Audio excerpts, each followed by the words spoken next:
my old car and get something fancy, buy a big car. I challenge you on that. One of my big things is stay out of debt. Stay out of debt. If you have debt, get out of debt. Because debt can be your master. You'll be a slave to debt. So I challenge you, don't spend a fortune on a car. Don't spend a fortune on a big house. I've got a nice car now. I drive a BMW. It's a four-wheel drive car. It's very nice. But guess what? It's 14 years old. And I keep it clean. It looks nice. And I let someone else take a $60,000 depreciation hit on it. And I got it for $9,000. I don't care that it has now it has 130,000 miles because I put so many miles on it.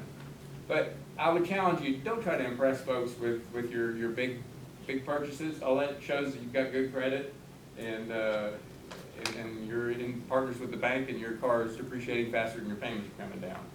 So that's kind of my soapbox on debt.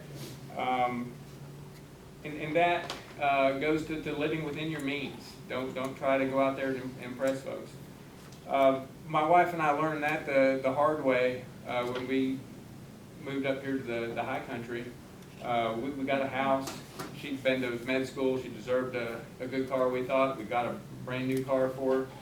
And a couple years later, we had a baby. And it really hurt the first time she had to take him to daycare. She said, I can't do this. So guess what? I had to take the child to daycare. And so I had to do that every day, and she had to go pick him up every evening. And she said, I just can't take him. And guess what? It took us 2 years to dig ourselves out of that hole. And fortunately, interest rates came down. We could refinance the house, and we got the car paid off. And it worked out to where she had a job that was flexible, allowed her to work just nights. So she went to work every single night and every Saturday. And I went home as quick as I could from the bank and took care of Austin, and then she went on to work. So we got flexible there, but it was very hard for 2 years. And you may say, hey, I've got you ladies, you say, I have an MBA, I'm gonna put my child in a daycare with someone else, or I'm not gonna have a kid. I don't know your situation, but just keep that in mind, is that you never know what's gonna happen, and you don't know how your heart's getting into it. We'll go on that. Yes? Can I add to that? Yes. Because, I'm also an older student, and this is to men and women. Whenever you are looking for a house or an apartment, always get one that you can afford by yourself. Because you never know what's gonna happen. Mm-hmm. I mean, I'll share this with you guys that, I lived with a guy for a while, and, when he and I broke up, there was stuck. Where was I gonna go? So don't ever try to put yourself in a position that you can't take care of yourself. I mean, I think that's really important what Jonathan's talking about. You never know. I mean, you just never know what's gonna happen. So make sure that, your income or your house payment is much less than your total income, which a lot of people don't do. And, they're not able to put stuff back. And that was always one of my biggest mistakes. And, I'm still trying to correct that to this day. And that's why, one of the reasons why I wanted to come to MBA school is to be financially stable. Thank you for letting me interject. Yeah, no, that's good. So I challenge you to live within your means and set aside a reserve, have something to fall back on when you are between jobs. Budget.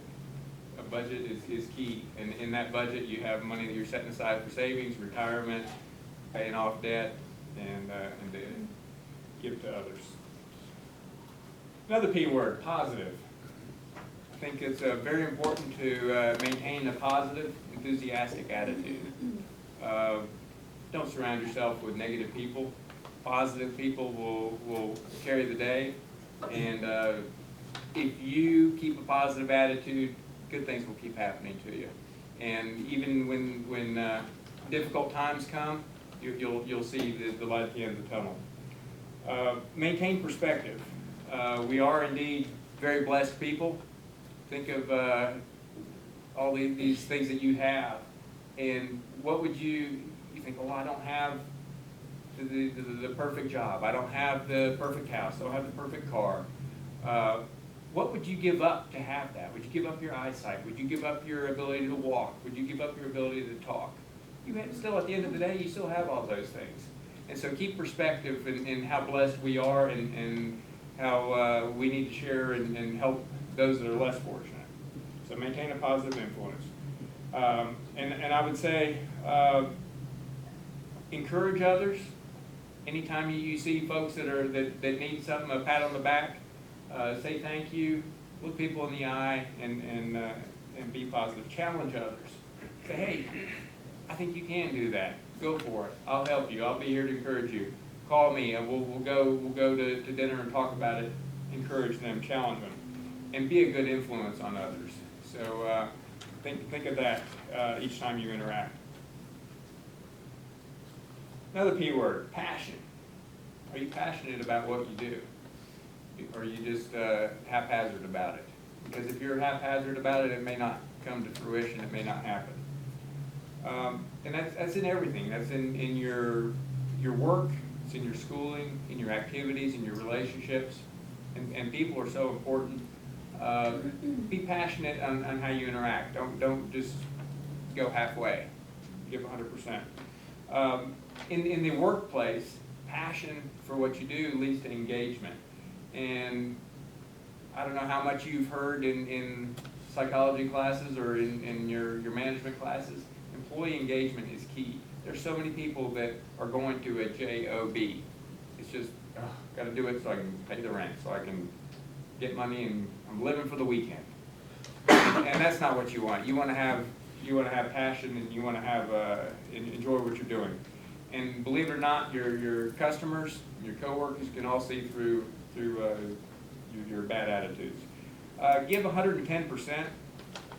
We have a top management executive at BB&T said, work hard or work somewhere else.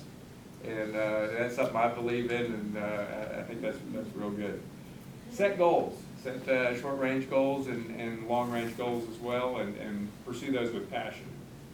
And think about it. What drives you? What motivates you? So what are you striving for? And don't know if how many of y'all were in Ken White's class where he said, hey, I want every student to work on their personal mission statement. Companies have mission statements. It's important for individuals to have a mission statement. And I was glad that he did that because I think it's very important for everyone to think, okay, what am I going to get out of life? And so I had one, but I tweaked it some more. So let me share with you what mine is. And then I'll go back through it and talk through a couple of points. My personal mission is to accomplish the most while doing my best, reflecting an enthusiastic and contagious positive attitude. I desire to thoroughly enjoy the journey of life, bringing along as many as I can influence directly and indirectly. In all, my ultimate purpose is to glorify my Lord and God with my words and deeds. So, with that, accomplish the most while doing my best. I'm a driver. I love striving toward goals, numbers. I went skiing out west with my son a couple of weeks ago, and I had an app on my phone that told me how fast I was going, how far I went, how many vertical feet. And in 5 days, we did 130,000 vertical feet and 160 miles of skiing. That's not counting the chairlift. So that was fun. So again, I try to accomplish the most, but I want to do my best. I don't want to accomplish the most while not doing my best, or else what's the purpose? So reflecting an enthusiastic and contagious positive attitude. I put that contagious in there. It used to be I just had it with a positive attitude. I think it's important to bring other people along. And so that's something I strive to do. And I think it's important for each of us to look at doing that. Let's let our attitudes be contagious to others. I desire to thoroughly enjoy the journey of life. You don't want life to be dull and boring. We're not owed an exciting life, but that said, I think with a smile on your face and a positive attitude, you can enjoy it. Find enjoyment in anything. I enjoy going home in the evening and mowing the lawn. To me, that brings great satisfaction. I enjoy that. Why? Well, guess what? I push papers all day long. I talk to people all day long. I type on a computer all day long. At the end of the day, I shut everything up, lock everything up, go home. Next morning I come back, it looks the same. But mowing to me is great because you get there, there's weeds growing, there's grass is tall. You mow, it looks beautiful at the end of the day. And guess what? Sense of pride. Exactly. At the end, you can look and say, hey, look what I accomplished. It's not that big, but guess what? In another week, it'll look the same bad, weedy, tall grass thing. You got job security. So keep that in mind. Go find something that you really enjoy doing. Enjoy the journey of life. Bring along as many as you can influence, directly and indirectly. And for a while, hey, I was just looking out for me. What do I want to accomplish? What are my career goals? And then I realized, you know what? I can't do this all by myself. I want the whole enterprise to grow. I want everyone to succeed. And so with that, bring your family, bring your friends, bring your coworkers. Everyone needs to enjoy the journey of life and accomplish more. And then as far as the ultimate purpose, we all need to look at that and say, hey, what is my ultimate purpose?